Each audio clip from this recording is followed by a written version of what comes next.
I probably could guess that most of you don't do this. We made a very big mistake. A lot of these mistakes are preventable. And if you're like us, you'll get 4 inspections. This is probably the #1 complaint that we get from people. Because there was one time we were in downtown DC and it tried to take us on a road that wasn't there. You're just gonna have to wear Depends or something.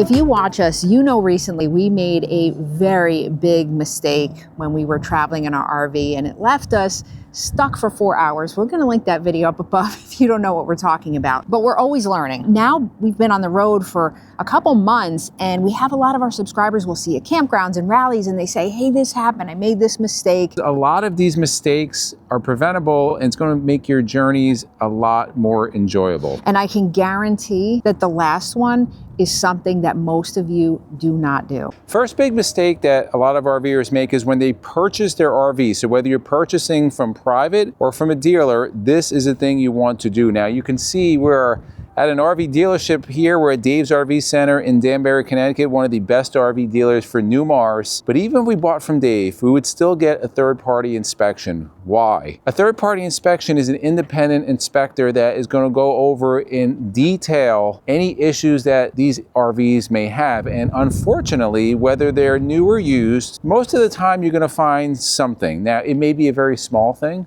It may be a very large thing, but even if it's a small thing, you want to have that corrected before you take ownership of that RV. That way you're not waiting to get it corrected later on. I want to say a lot of these mistakes are things that we've mentioned in the video, so we want to keep pushing them out there as a reminder to people. And if you're like us, you'll get 4 inspections on the RV that we bought because we really wanted to make sure. One of them was our own inspection, but we had multiple inspections just to make sure, and still things are missed. Yeah, guess what? They didn't find everything either. That's just a given.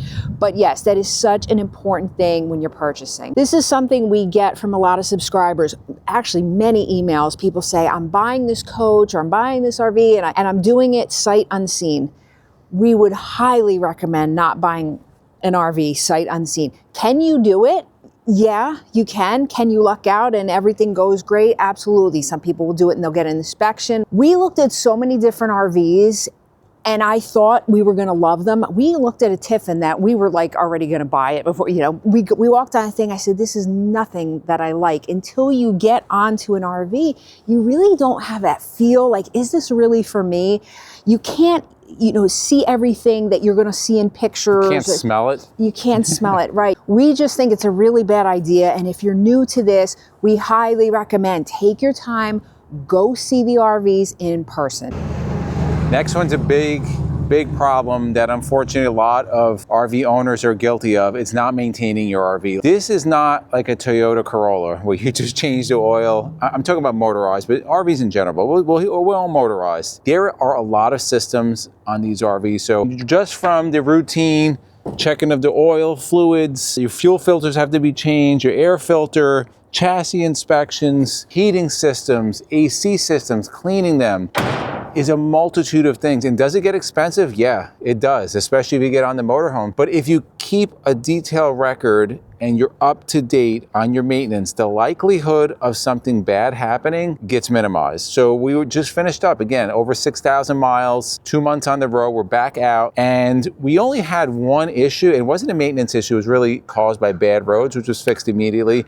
We had no mechanical issues, knock on fiberglass, but I think some of that has to do that our maintenance records are impeccable. And as the RVs become more complicated, there's more and more things to do. It's hard to keep track. So anything on a Freightliner chassis, we talked about this before, the 24/7 Freightliner app, it shows you everything, but we keep a detailed record of everything that we've had done on here. So this is our leak test.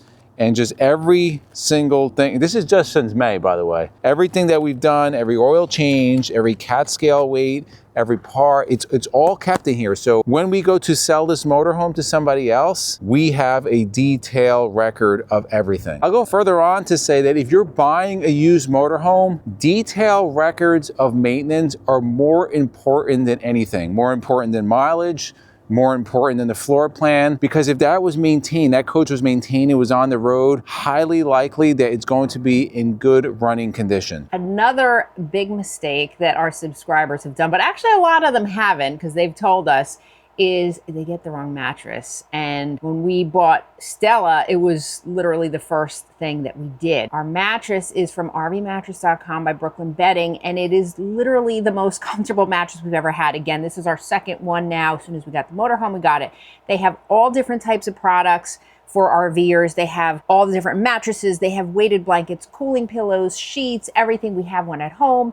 We have one here. They have a 120-night sleep trial. So if you think, well, I don't know, am I gonna like this? Is it any good? You give it a shot, 120 nights. If it's not good, they'll work with you to find something that fits. You can see right here, we have the memory foam, the Dream Foam memory mattress. This is our preferred one because it's a firm mattress, which is what we both like, so we're not waking up with sore backs. But if you like a softer mattress, you like coils, if you like memory foam or a hybrid or both, they have that. If you're a little bigger, heavier, they do have the new Titan Plus. We love this mattress. It is amazing. Since you saw it on our channel, if you go to rvmattress.com/endless, use the discount code ENDLESS, you get 30% off of your purchase all the time. And they already have great low prices, have outstanding reviews, and a huge following in the RV community. In fact, we're at Dave's RV Center in Danbury, Connecticut, which I told you earlier. He said a lot of the people custom ordering their motorhomes are now ordering without a mattress because they wind up putting their own mattress. RV Mattress is one of the biggest ones. So if you want more information, you want that discount code, we'll put the link down below. Go check them out. This is a huge one, and this is something that we've mentioned a lot in videos, and subscribers come back and say, you know,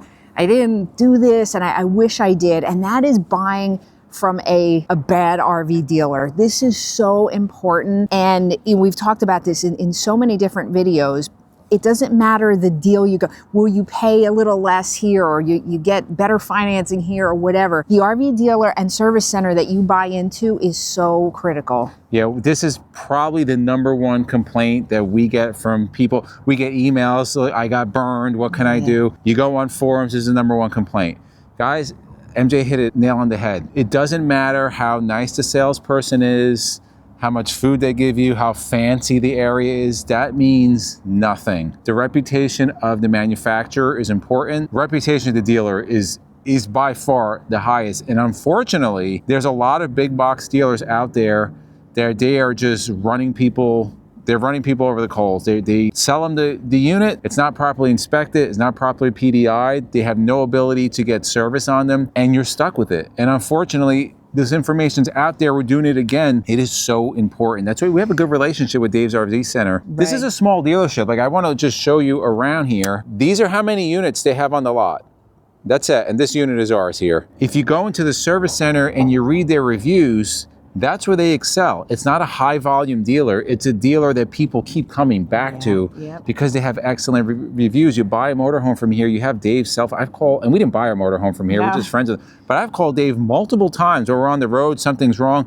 He knows these products inside and out. He'll direct me and boom, it's done. Next one, and this was just in a group yesterday. We're gonna share the video. Not using an RV GPS. And the video showed a person in a Tiffin, I think it was an open road. They went right past a 1010 height sign, made a left to an overpass, and they didn't make it. They took off their AC. It was a little mind-blowing seeing it because the sign was clear as anything and they didn't see it. How that can be prevented: #1, read the signs and be aware of what's on the roadway. #2, an RV-specific GPS like this one. So this is a Garmin 895. They also make, I think it's the 1090. Same exact unit, it's just a bigger screen. And there's other ones. Why I like the 895 is that it connects to our phone and it has live traffic, which is really nice. It will reroute you if there's a crash or a shorter route. But why an RV-specific GPS? And it's for this reason. If I go into settings, I can put our vehicle profile, and you can see we have our vehicle profile set up. So our total length with the towing, without, so I could just put Dutch and you see the total length. If you have propane, if you have anything, any restrictions, overweight restrictions, height restrictions, it won't take you down those roads. Very important. Now, is this the be-all, end-all? No, this is never going to replace what's between your ears. We've been a few times where this has taken us to places that it shouldn't have taken us. So although it's good 95% of the time, you have to be aware of where you're driving, and we highly suggest that you invest in an RV GPS. We'll put the link to our Amazon store down below with this unit. I'm gonna hop in here. You know we're big Office fans. It reminds me of that episode when Dwight and Michael are going to a destination and the GPS takes them into a lake. And Michael said, no, I have to follow the GPS.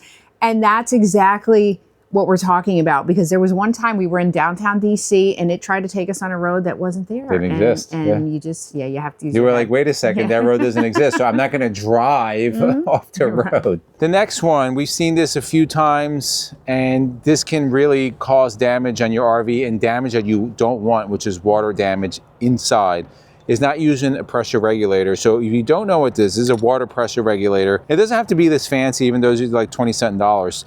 But what you want to do is regulate the amount of pressure, water pressure going into your RV. Why? Depending on the campground you go to, the pressure may be high at some points. It may be low at some points, depending on the amount of people using the RV park. For example, we just filled up our water at Dave's RV Center. He has his set at 110 pounds coming out of the main dealership. That would destroy our lines. Our PECs are rated for about 60. This pressure regulator, we have it set at 50 pounds. So we're well within the capacity of our PECs. And this is an adjustable one. So we can raise or lower the amount of pressure and it'll display it. Obviously it's not hooked up right now, but we always keep it at 50. It gives enough pressure inside. If you want more information on this, you want to purchase something like this, again, our Amazon link will be down below. They're very cheap. You can get a stationary one that always regulates it between 40 and 45 pounds for under $10. All right, so probably the second most common thing our subscribers tell us is that they broke down and they didn't have the part, like a very hard to get part, but a part that you should have. So we carry a lot of spare parts. Of course, fuses are a given, wiring, tape, sealant, all that everybody should be carrying. But here are some specific ones we want to share with you, because these are common parts that go out. We've had these happen before. So this is just a box of things that we carry. So we have 2 water pumps. This is an old one that we had, and this is another brand new one. So we carry a water pump, some hose. Ever since that DEF dosing valve went out, I carry extra hose and just different widths. Let's continue down this bag of tricks here. Circulation pump. This is for our Oasis system. You know what we had to do one day when we were on the road in Texas? I had to change this out because one stopped working. They're very easy to change out, but trying to find one of these when you don't have heat, it's not a nice thing.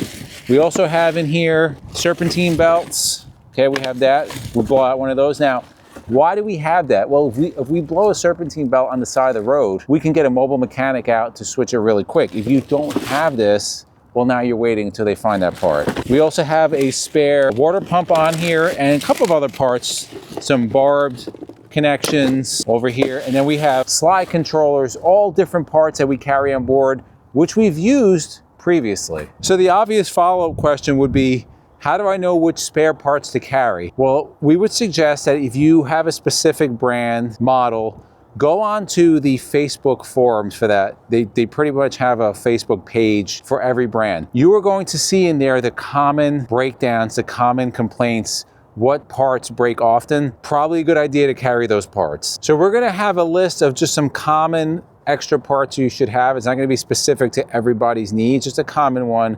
We're gonna put a link down below to that PDF. Now this last one, before we get to actually a quick funny story, this last one I had said in the beginning, I probably could guess that most of you don't do this. So I want you to put in the comments below, do you do this? This is something we started doing years ago because we found so many problems came from not doing it. And that is when we get to a campground, we always have me drive to the campsite before we take the RV there.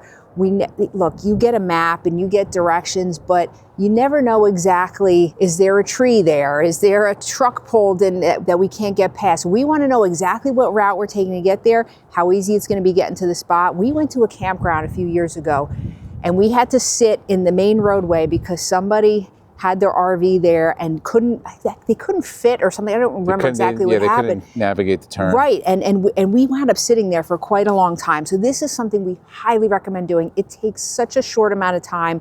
I zip there in the car, check it out, come back, and then I kind of guide Izzy there in the RV, and it just makes so much sense, and it's just gonna make your trip easier. So we tell you all this, and that's not because we're perfect, because if you remember in the beginning of the video, we said we have a funny story for you. Now, if you didn't go watch that link up above, in Texas, we got hung up in a driveway of a gas station. We bottomed out.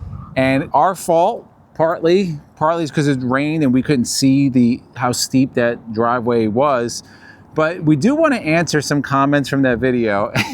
And it's kind of funny. A lot of people in the comments said, well, why did you pull into a gas station to use the bathroom when you have one in your RV? And the simple answer is, we didn't pull into the gas station to use the gas station bathroom.